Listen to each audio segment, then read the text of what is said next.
বৈষম্য বিরোধী ছাত্র আন্দোলনে গণহত্যার অভিযোগের মামলায় গ্রেপ্তারি পরোয়ানাভুক্ত শেখ হাসিনা সরকারের সাবেক ৯ জন মন্ত্রী, ২ উপদেষ্টা, আপিল বিভাগের অবসরপ্রাপ্ত এক বিচারপতি এবং সাবেক স্বরাষ্ট্র সচিবকে আন্তর্জাতিক অপরাধ ট্রাইব্যুনালে হাজির করা হয়। পরে তাদের গ্রেপ্তার দেখিয়ে কারাগারে পাঠানোর নির্দেশ দেন ট্রাইব্যুনাল। সোমবার দুপুরের দিকে ট্রাইব্যুনাল থেকে একে একে ১৩ জনকে বের করে পুলিশের প্রিজন ভ্যানের দিকে নেওয়া হয়। এ সময় সাবেক ডাক, টেলিযোগাযোগ ও তথ্য প্রযুক্তি প্রতিমন্ত্রী জুনাইদ আহমেদ পলক সাংবাদিকদের উদ্দেশ্যে দুহাত তুলে দোয়া চান। এদিন সকাল থেকেই ট্রাইব্যুনাল এলাকায় গণমাধ্যম কর্মী, আইনজীবী ও আইন শৃঙ্খলা রক্ষাকারী বাহিনীর সদস্যদের ভিড় ছিল।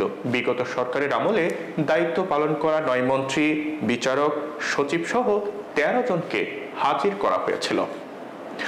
সকাল ৯:৩০টার দিকে নারায়ণগঞ্জ কারাগার থেকে প্রিজন ভ্যানে ট্রাইব্যুনালে আনা হয় সাবেক মন্ত্রী গোলাম দস্তগীর গাজীকে। এরপর ঢাকার পুলিশের গাড়িতে করে আনা হয় সাবেক মন্ত্রী দীপমণিকে। এর কিছুক্ষণ পরই আরেকটি গাড়িতে অন্যদের নিয়ে আসা হয়।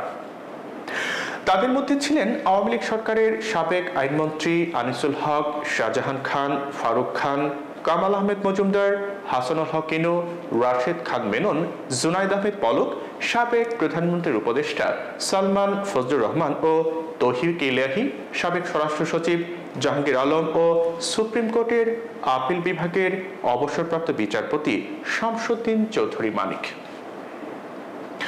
১৯৭১ সালে মহান মুক্তিযুদ্ধের সময় সংঘটিত মানবতা বিরোধী অপরাধের বিচারের জন্য গঠন করা হয় আন্তর্জাতিক অপরাধ ট্রাইব্যুনাল। সেই ট্রাইব্যুনালের বিচারে জামায়াতে ইসলামী, বিএনপি, জাতীয় পার্টি সহ কয়েকটি রাজনৈতিক দলের সাবেক মন্ত্রী, এমপি সহ সংশ্লিষ্টদের বিচার করা হয়। যুদ্ধাপরাধে গঠিত শেখ হাসিনা সরকারের করা যে আন্তর্জাতিক অপরাধ ট্রাইব্যুনালে যুদ্ধাপরাধের বিচার হয়েছিল, জুলাই আগস্ট গণহত্যার অভিযোগে সেই ট্রাইব্যুনালের কাঠগড়ায় দাঁড়ান আওয়ামী লীগ সরকারের মন্ত্রীরা। এ সময় আন্তর্জাতিক অপরাধ ট্রাইব্যুনালের ৩ শেডের এজলাসে একসঙ্গে বসেছিলেন আসামিরা। ১২ জন পুরুষ আসামি কাঠগড়ার ভেতরে বসলেও সাবেক মন্ত্রী দীপমণি বসেন কাঠগড়ার বাইরে। প্রায় ২ ঘন্টা শুনানি করা হয়। এ সময় তারা পেছনে বসে সবকিছু দেখছিলেন, শুনছিলেন আইনজীবীদের সাবমিশন। ফাঁকে ফাঁকে একজন আরেকজনের সঙ্গে কথা বলতেও দেখা গেছে।